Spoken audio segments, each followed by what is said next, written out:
Troisième et dernière partie du chapitre 9. Taux de rendement interne, le tri. Excellent critère, souvent utilisé en conjonction avec la vente. Puis on va voir qu'il y a une relation très intime avec la vente. La valeur actuelle nette, on actualisait nos recettes, nos déboursés. On spécifiait un taux d'actualisation. On calculait la valeur actuelle de tous nos flux monétaires. Ici, pour le tri, on n'aura pas besoin de spécifier un taux d'actualisation. Puis en fait, c'est un des gros avantages de cette méthode-là. On va plutôt le chercher. On va chercher le taux d'actualisation qui va nous permettre d'obtenir une valeur actuelle nette nulle. Une valeur actuelle nette de 0. Ça va être un espèce de seuil de rentabilité, si on veut. On va pouvoir le comparer avantageusement avec notre coût du capital, donc le coût du financement, pas le coût du financement, mais le coût du capital du projet, notre source de fonds. Donc, on va pouvoir comparer ce taux-là directement avec le coût. Comme ici, on avait un 10% qu'on pouvait utiliser comme taux d'actualisation, le taux qu'on pouvait obtenir dans d'autres projets de risques semblables. Donc, on va comparer directement notre taux de rendement interne avec ce 10%-là. Remarquez, je vais rentrer dans les détails à la page suivante, mais pour les projets mutuellement exclusifs, le tri ne s'applique pas. C'est hasardeux de le faire parce que ça peut mener à des décisions erronées. On va voir un petit peu pourquoi tantôt. Donc, c'est exactement le même calcul que la vente, sauf que c'est remarqué, par exemple, pour l'exemple simple de la route de détour, ce que j'ai en bas ici, où on connaissait le taux d'actualisation, on avait supposé que c'était 10% donné dans le problème. Là, on ne le connaît pas. On le cherche. Donc, on cherche un taux R ou un taux TRI, comme identifié ici, qui va faire en sorte de nous donner une valeur actuelle nette de 0. Donc, le 10 000 qui était le profit net supplémentaire généré par année, avec une annuité simple, 10 périodes, moins la mise de fonds, l'investissement initial de 50 000. On cherche le tri qui vérifie cette équation-là. Similairement, c'est un petit peu plus compliqué pour les deux autres cas, mais ça revient exactement à la même chose. Toujours notre inconnu qu'on cherche, TRI. Dans le cas du pont d'acier, on avait la valeur de récupération à ne pas oublier. Dans le cas du pont de bois, on avait une annuité en croissance pour les dépenses. Même chose, à toutes les fois qu'on avait un R dans notre calcul précédent de vente, on va remplacer ça par notre inconnu qu'on cherche. Le problème, évidemment, c'est que dans toutes ces équations-là, le tri inconnu ne s'isole pas exactement de la même façon qu'on n'était pas capable d'isoler le RAE, le rendement à l'échéance, dans le calcul d'une obligation. C'est exactement la même chose qui se passe ici. Il va falloir procéder par essai-erreur, ou avec une calculatrice, ou avec Excel. Avec Excel, ça se fait très, très, très, très bien. Pour vous faire un petit exemple rapidement, le premier projet qui était le plus simple requérait un investissement de 50 000 $. Donc, je regarde ici la route de détour, mise de fonds initiale 50 000 $. Et on avait des recettes annuelles nettes de 10 000 $ par année. Simplement entrer vos flux monétaires dans l'ordre. L'important, c'est qu'ils soient dans le bon ordre chronologique.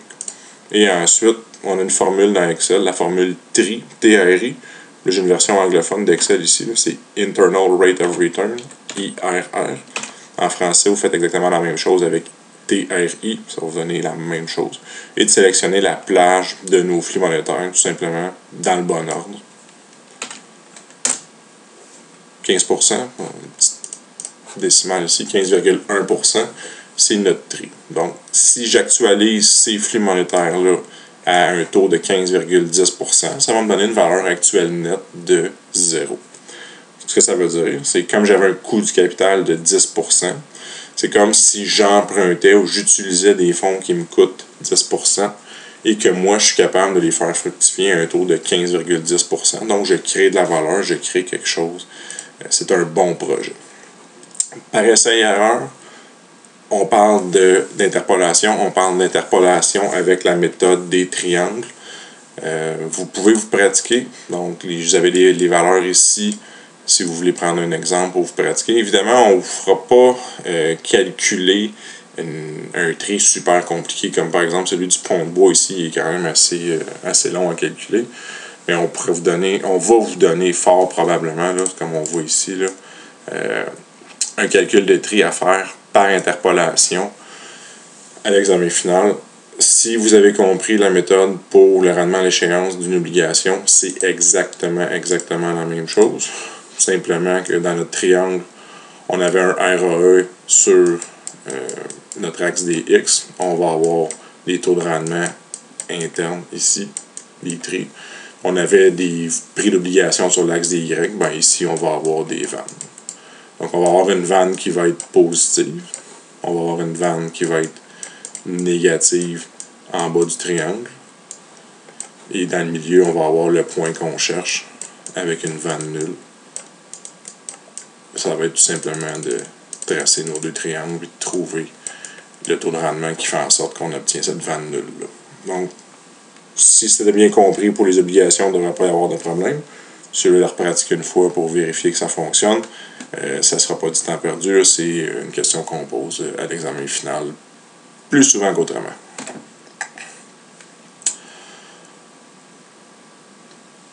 Donc, pour les taux de rendement internes, faire attention là, quand les projets sont mutuellement exclusifs, on va éviter d'utiliser cette méthode-là.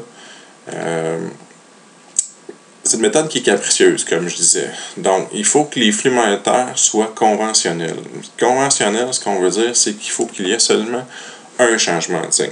Si je reprends mon exemple de tantôt, on avait un négatif pour commencer, l'investissement initial, donc un projet standard, et ensuite on a des rentrées d'argent, donc un négatif, suivi de montant monétaire, flux monétaire positif. Donc j'ai un changement de signe quand je passe de l'année 0 à l'année 1.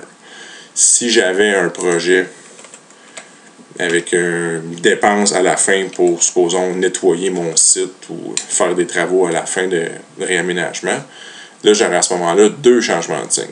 Un ici et un autre. Dans ce contexte-là, dès que j'ai plus qu'un changement de signe, le tri ne fonctionne pas. On va avoir des problèmes. Il y a un graphique ici qui essaie d'illustrer ça. C'est principalement ceux qui sont plus enclins mathématiquement. Le problème, quand on essaie de trouver les zéros d'une fonction, si on a plusieurs changements de signes dans notre tri, notre fonction va avoir plusieurs zéros, donc on va trouver plusieurs tris pour notre projet. Donc le tri dans un contexte comme ça perd tout son sens, donc on ne peut pas l'utiliser. C'est pas une donnée fiable. On ne vous demande pas d'être expert pour les problèmes du tri, juste de se rappeler là, qu'on ne peut pas l'utiliser n'importe quand. Ça, c'est la plus grosse exception. Le gros avantage, c'est une excellente méthode, mais son gros avantage, en pratique, le défi de la vanne, c'est de trouver le bon taux d'actualisation. Ici, j'ai pas ce défi-là. J'ai le taux, on va le trouver. La méthode va nous le donner directement. Et ça se comprend quand même assez rapidement parce qu'on compare directement avec le coût du capital. Si c'est supérieur, c'est un bon projet. Si notre tri est inférieur à notre coût du capital, c'est un mauvais projet. Juste tenir compte qu'on ne peut pas l'utiliser en cas de mutuellement exclusif et qu'on peut avoir des problèmes là, à trouver le tri quand on a des flux monétaires non conventionnels. Dernière méthode, dernier critère d'investissement, très rapidement, on appelle ça un indice de rentabilité. C'est une façon différente de présenter la vanne, tout simplement. La façon que vous voyez ici, on va diviser la vanne plus l'investissement initial, tout ça ensemble divisé par l'investissement initial, ou peut-être une autre façon alternative de l'exprimer ici. Dans le fond, c'est de ramener sur un indice de 1 la valeur actuelle nette. 1, ça serait le point neutre, où est-ce qu'on aurait une valeur actuelle nette nulle. Tous les projets qui ont un indice de rentabilité supérieur à 1, ce sont des bons projets. Inférieur à 1, on détruit de la valeur. Ce sont des mauvais projets. On voit ici les résultats des calculs. Donc, le pont d'acier, c'est un mauvais projet. Les deux autres sont des bons projets. Dans le cas d'un investissement mutuellement exclusif, il faut faire un petit peu attention, encore une fois, avec cet indice-là, mais ça a tendance à nous indiquer que la route de détour serait à privilégier.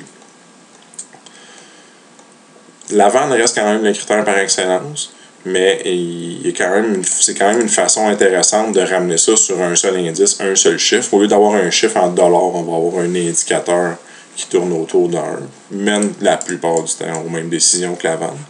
peut avoir un avantage en période de rationnement de capital, quand il faut choisir un projet parmi tant d'autres et que les autres vont être exclus. Cet analyse-là va nous donner une meilleure idée peut-être là, de la rentabilité sur une base individuelle et non pas sur une base monétaire. Donc, ça peut être parfois utilisé. Sommaire de toutes les méthodes qu'on a survolées avec notre exemple, nos 3 projets qu'on avait évalués. Remarquez que toutes les méthodes, tous les critères semblent pointer vers la route de détour. On a fait attention de ne pas inscrire de décision ici parce que c'était des mutuellement exclusifs. Le tri ne s'applique pas dans ce cas-là. Malgré le fait que toutes les méthodes, sauf une, pointent vers la route de détour, la bonne décision, ça serait de choisir le pont de bois. La vanne, c'est le critère par excellence, c'est la meilleure façon de tenir compte de la valeur de l'argent dans le temps et de tenir compte de tous les flux monétaires. Donc on a fait exprès ici pour présenter jusqu'à quel point la vanne est importante. C'est le critère sur lequel on devrait se fier. Les autres ont tous quelque chose qui laisse à désirer, mais on les rencontre encore fréquemment en pratique, donc c'est pour ça qu'on veut vous les montrer, vous les expliquer au moins une fois, que vous sachiez qu'ils existent. C'est important de connaître leurs avantages, leurs inconvénients. Vous avez la petite solution ici, là, dans les dernières pages qui est expliquée. Dernière petite note sur le tri et la vanne. On voit que, dans le fond, un tri, on cherche un taux d'actualisation. On voit la relation aussi entre ce taux-là et notre valeur actuelle nette qu'on voit ici. Le pont d'acier est toujours dominé par les 2 autres projets. Dans le cas du pont de bois, qui était notre solution à privilégier, la ligne rose ici, quand on utilisait un taux de 10%, la valeur actuelle nette était supérieure à la ligne noire. Je veux simplement attirer votre attention. Si on avait un taux d'actualisation plus grand que 12,5% environ, à ce moment-là, la vanne de la route deviendrait supérieure à celle du pont de bois. Donc la route pourrait devenir à privilégier, pourrait devenir plus intéressante comme projet si on avait un taux d'actualisation plus élevé. Donc, évidemment, la valeur actuelle nette, selon la structure de vos cash flows, selon comment les flux monétaires sont répartis dans le temps, la valeur actuelle nette peut changer selon le taux d'actualisation qu'on va utiliser. Petite explication ici du graphique de la page précédente que je viens de résumer. Donc, même si tous les autres critères pointent vers les autres projets, c'est vraiment la vanne qu'on va privilégier. Et c'est d'ailleurs pourquoi on va se concentrer là, exclusivement là-dessus pour le reste de la session. Dans la version du cours en salle, on parle de la vanne pendant un gros 2 semaines et demie. Un cours essentiellement pour la théorie, la structure, comment on fait ces problèmes-là. Et ensuite, on fait des exemples, beaucoup d'applications. Donc, c'est normal si vous devez ou si vous avez à passer beaucoup de temps à faire des exercices, des applications sur la valeur actuelle nette, comme on va faire dans les prochains cours. C'est un gros morceau du cours, c'est l'application de la décision d'investissement. Et ça va être un bon résumé des mathématiques financières, du chapitre sur la fiscalité, le chapitre 2, avec les FNAC, ces choses-là, et les critères d'investissement ici. Puis on va vous fournir une structure, une espèce de méthode pour calculer les vannes étape par étape que vous allez avoir disponible à l'examen. Donc, ça va quand même assez bien se faire, mais c'est quelque chose qui demande de la pratique là, pour bien intégrer. Alors, je vous invite à en faire sans vous gêner. Alors, à la prochaine. Bon succès, bon travail.